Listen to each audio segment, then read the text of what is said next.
Sobekneferu from the Paris and ones from Berlin, with as well as the founded Nile to help us better understand how much the monarch wanted to be perceived.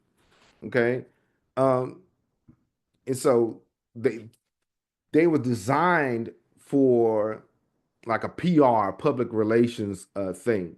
And so she wanted to be perceived by those who gaze upon her living form. However, they do not provide us with a clear impression of what exactly was going on during her reign. Nothing really says anything about her life because Akhenaten, he he used the hieroglyphics and the walls as like social media. He posted all the time. Ramses did too.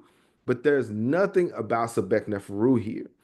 Or it shows or how she came to wear the double crown of Upper and Lower Egypt. So there's question about that. All right. My initial response, okay, dealing with her right to rulership, my initial response was duh, she's the king's daughter. What are you talking about, bro? What are you saying?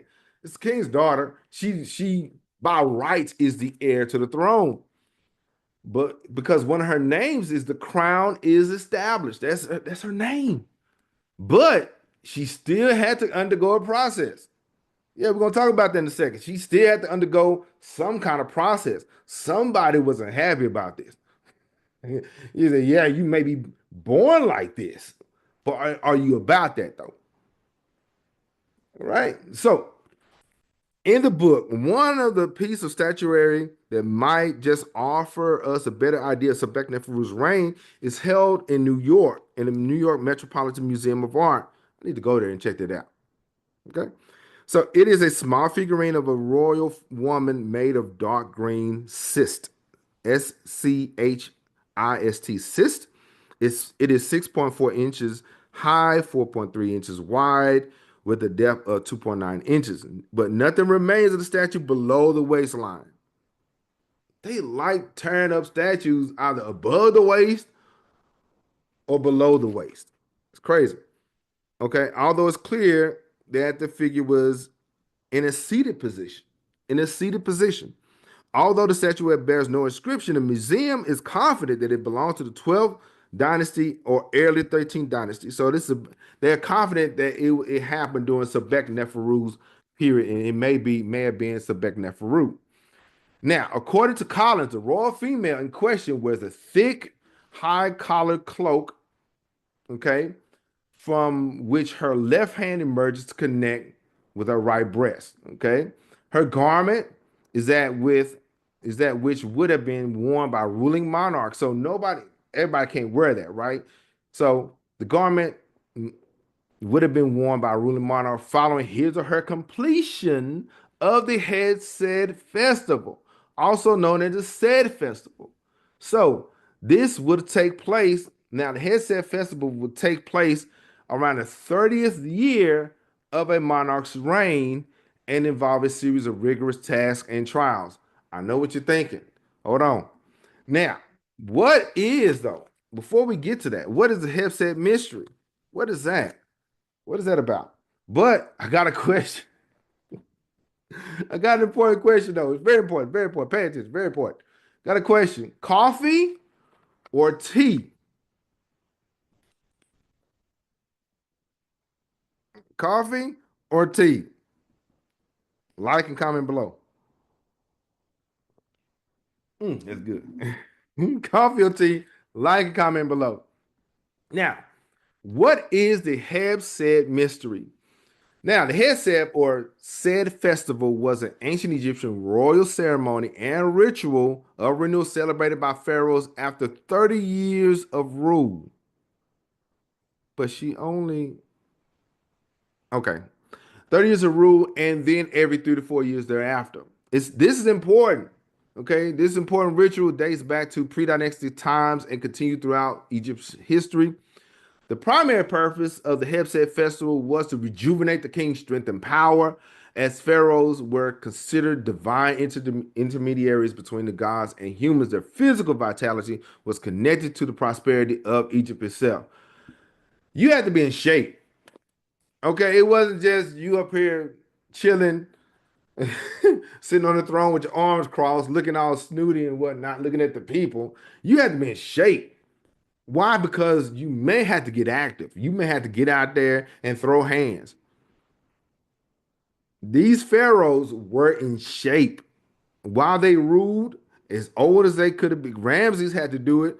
At 30 years of rule, he's already up in age, and then every 3 or 4 years after that. I got. What if our leaders had to do that? Had to take some kind of physical fitness test every 3 to 4 years. How do you think our leaders would do?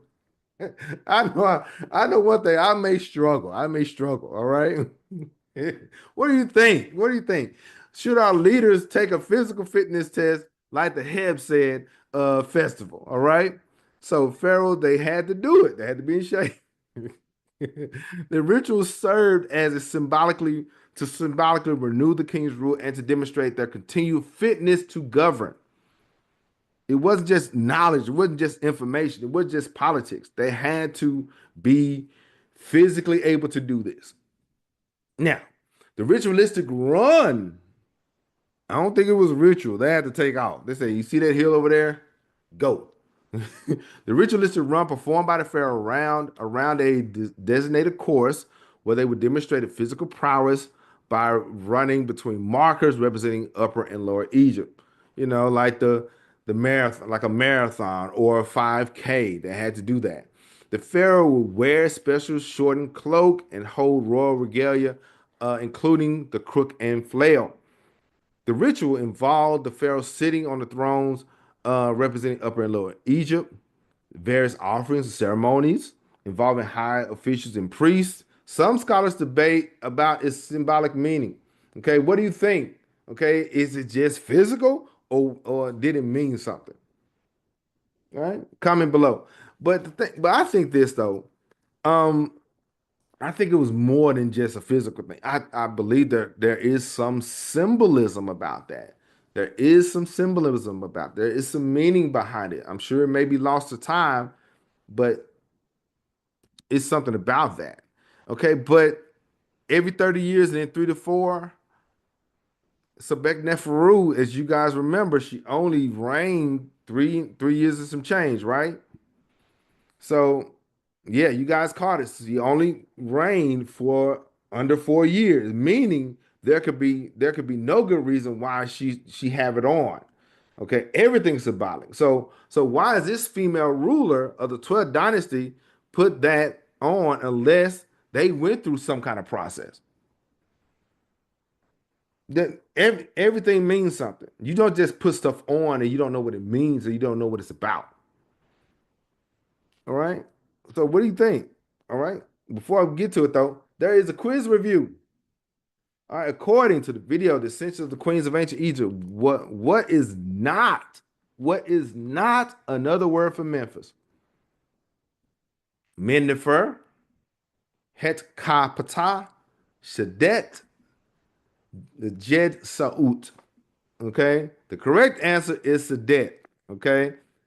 The other three that it were other names for Memphis. All right. Check that video out. All right. If you are right, okay. If you're right, like and comment below. If you got the answer correct, don't cheat. Don't cheat. Okay. If you got it right the first time, hit the button. Now, let's recap though. Memphis is the capital of Lower Egypt. The original name of the city was Eneb Hedge, White Walls. It was the first nome in the Lower Egypt established by the first pharaoh of Egypt, which is Menes, right? Mennefer, right? So the old kingdom, they called it the Jesuit, everlasting places, and the middle kingdom, Anktawi, a place where the two lands live. And as I mentioned before, when you see a circle with an X on the inside of it, that means it is a place, it is a location. All right. And so, of course, Memphis of Mennefer means enduring and beautiful. And Hetzkah is a house of solar Ptah, or house of creation, rebirth, and change. Sadet, remember, Sadet is the capital of the Fayum region. Now, if you're enjoying this content, don't forget to subscribe. Now, but we're going to get into this. Who was the real mother of King Tut, though? We're going to talk about that. All right. We're going to talk about DNA dynasties and deception, the hunt for the true mother of King Tut. We're going to talk about that because people got questions. Okay. Shout out to Ronald Westcott. He said, well, I know that the family and her son, Tutankhamun, the boy king, add three generation family paternal DNA and maternal DNA is R1B. Okay. And K, this is the DNA that myself and my daughter have the same DNA. Shout out to Ronald Westcott. He basically is making the scientific reasoning that the R1B genetic code is in the southern part of the Nile Valley. Okay. So it came from the southern part of the Nile Valley. So the culture and their genetics came from the south. Also, shout out to Ali9532, one of our alumni. That topic regarding the symbols or the Jed representing everlasting, our genetics are everlasting. Okay? Our genetics are everlasting. Still digging up artifacts today as science advances, so does the DNA of one of those many ancient bones found in Egypt. Get this though, whenever they do genetic research, most of the time, they do not do the royal mummies. They don't do them. But they would do that. Find somebody, some random cat, some random person from the Greco-Roman period who was buried in Egypt, and say, "See, they have Mediterranean and European DNA." What do you think? Comment below. But we are going to get into that. So, but the old kingdom, the Jed Sa'ut are everlasting places. Ali says that topic regarding the symbols representing everlasting, our genetics are everlasting. Yeah, we're gonna talk about that though. We're gonna talk about the Jed and everything the next few weeks. I'm very excited. I'm glad you brought that up because we're gonna discuss that the Jed Sa'ut because when you look at it, I think some people broke it down. It looked like the spinal column. All right. But yeah, but the this symbol, we brought this down in a serious discussion. Discussed serious. This symbol with the circle that look like a half ankh, it is a shim. That means everlasting. That means eternal. Okay. That means eternal. So, because remember, when you see the symbol of life, the ankh, it has the little stem at the bottom, circle a little bit, and then lines, and then the stem at the bottom. But without the stem at the bottom, that means eternal. That means everlasting. But we did break this down also a few months ago. Check the video out. Now, but we are going to talk about DNA dynasties and deception, the hunt for the true mother of King Tut. It's coming soon. Now, everything is symbolic. But she also has something else on. She has something else on. This is see if you look close. Come on, fam, look close. We know she has the cloak on, but something else she has on. See it? Oh yeah, yeah. On this statue, you notice her headdress. Okay, her hair wrapped behind her ears, and at the corner of her forehead is the remnants of the raised cobra representing Wadjet, the symbol of protection. And the rest of the snake curls around her scalp. You see the top of the scalp, you see a little circular motion there. And then you see the two incised vultures with their wings outstretched. So we have Wadjet and Nekhbet. Okay. Everybody can't put that on. Everybody can't wear that. She already has this on, which I'm still trying to find out how to. In 3 years, were you able to do that? But now she has the double crown representing protection in Upper and Lower Egypt. Because remember her Nbiti name is Set Sekem Nepatawi. Set Sekem Nepatawi, the daughter of the powerful and mistress of the two lands. That means that the protection of the Nekhbet and Wadjet would have been bestowed upon her at the time of her coronation. So she was official, but she was made official though. She had to go through a process, y'all. I'm thinking about it. She had to go through that process, right? So she was the daughter of the powerful one, mistress of the two lands, meaning protection of the Nekhbet and Wadjet. The two ladies, yeah, Two ladies. The vulture crown associated with the goddess Nekhbet was one of the most important symbols of queenship in ancient Egypt. Nekhbet, the vulture goddess of Upper Egypt, was seen as divine protector of the pharaoh and the nation, be it male or female. The vulture itself is a sacred bird symbolizing maternal care and watchful protection, and queens who wore the vulture crown were believed to embody those qualities. So every every queen didn't have that on either. This getting interesting. You just didn't put things on just because it looked nice or it matches. It represented something. So every queen, based on this definition, based on this term, every queen could not have this on. All right. So the crown itself consisted of a vulture figure, and outspread wings, often depicting hovering over the queen's head. It was like a, like a, overshadowing of the queen's head. The symbol reinforced the idea that the queen was divinely sanctioned to act as guardian of Egypt. Sobekneferu was seen as a guardian of Egypt. All right. Wadjet, okay, Wadjet, also spelled Wadjet, translate Uadjet, translates to green one, okay, being green, and offers and refers to a cobra goddess, the patron deity of Lower Egypt and protector of kings, often depicted as a cobra twined around a papyrus stem. Sobekneferu put them together. That was her royal titulary. That was her royal titulary. She put those two together. Now, but the question is, have you heard of the tale of the two ladies?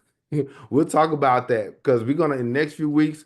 Next week, hopefully, we will be unlocking Kemetic wisdom. The fam is coming out. I got some special guests coming on. They're gonna talk about a lot of things and their books. All right, I'm very excited about it. Next Sunday, 2 p.m. Central Standard Time is going down. All right, so dealing with the Heb Sed Mystery, it is possible that the figure shows that Sobekneferu at her coronation might imply that she was trying to convey the fact that she herself had undergone a special trial, or special trials comparable to those of the Heb Sed festival. So, according to Collins, she went through a process. Okay, it may have been rushed though, but she had to go through. There's some things that you have to do. There's some people that you have to appease, right? Yeah, you may have been born queen, born king here. Yeah, your brother may have died. We're not sure how though. You still got to undergo a special trial.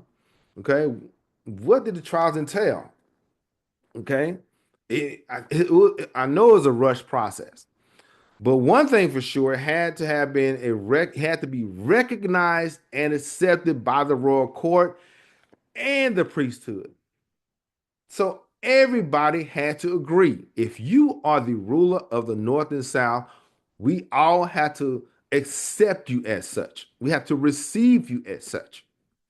So this would have included the priest of Sebek of Shadet, the priest of Ra and Heliopolis, and you know them boys, the priest of Amun in Thebes.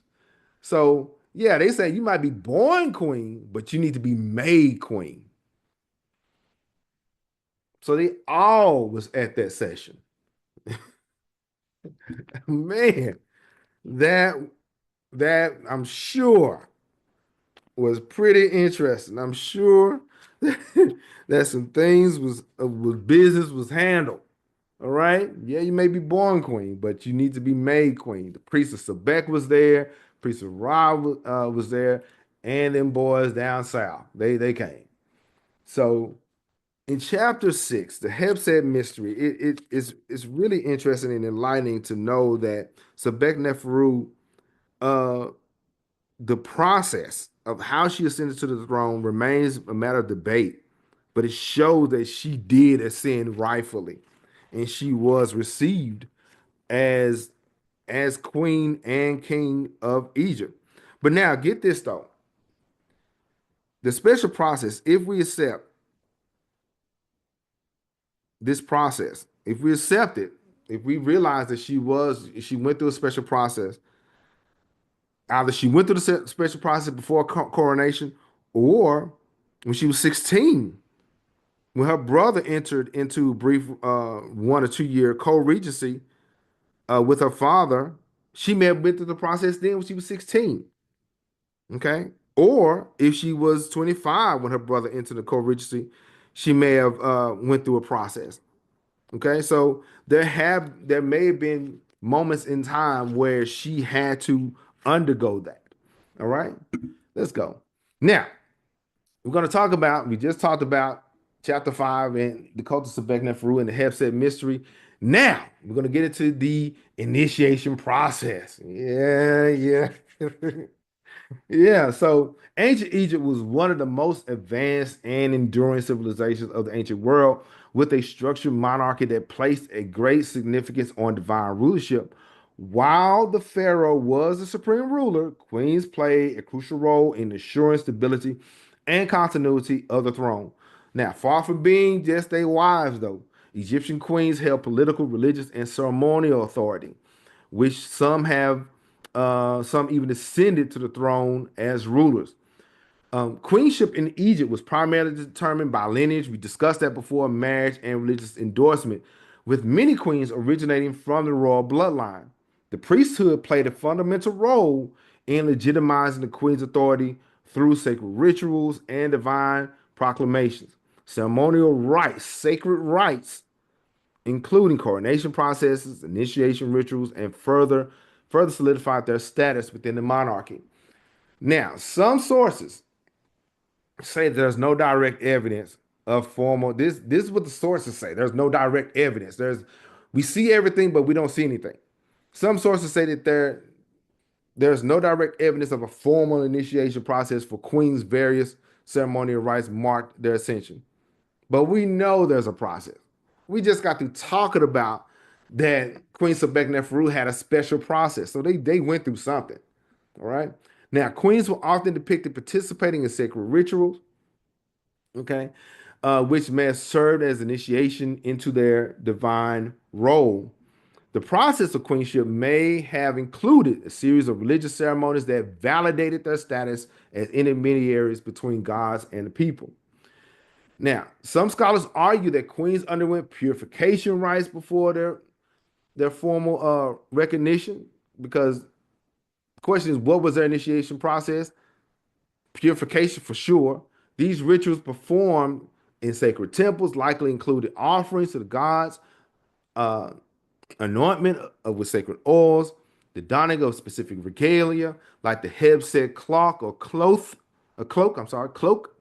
such as the vulture crown, which symbolized protection and divine authority. Um, Now, here are some initiation processes, right?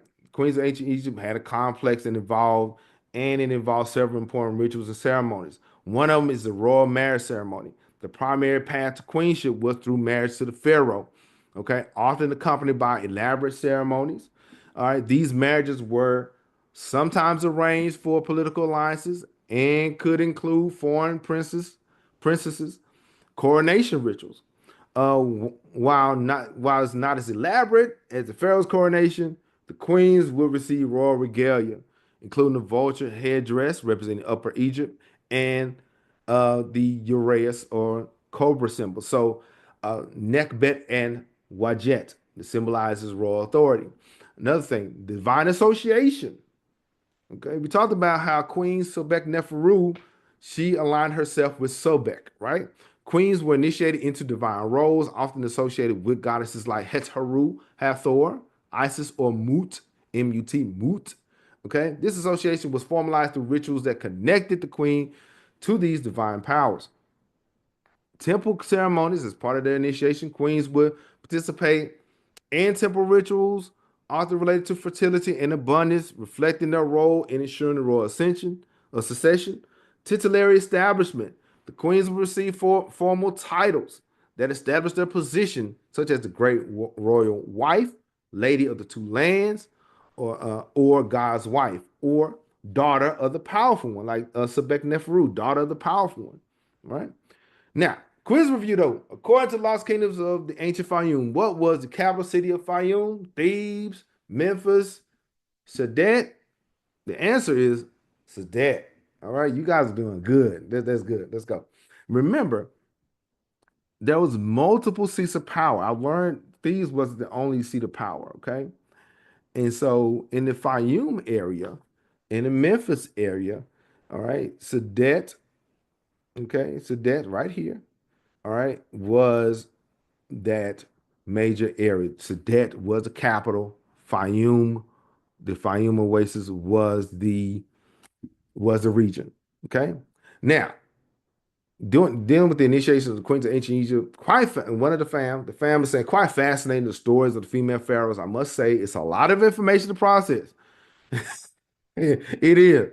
I did take some notes. She said two queens stood out for me. First off, Queen Hatshepsut, with the way she portrayed herself, beard and all.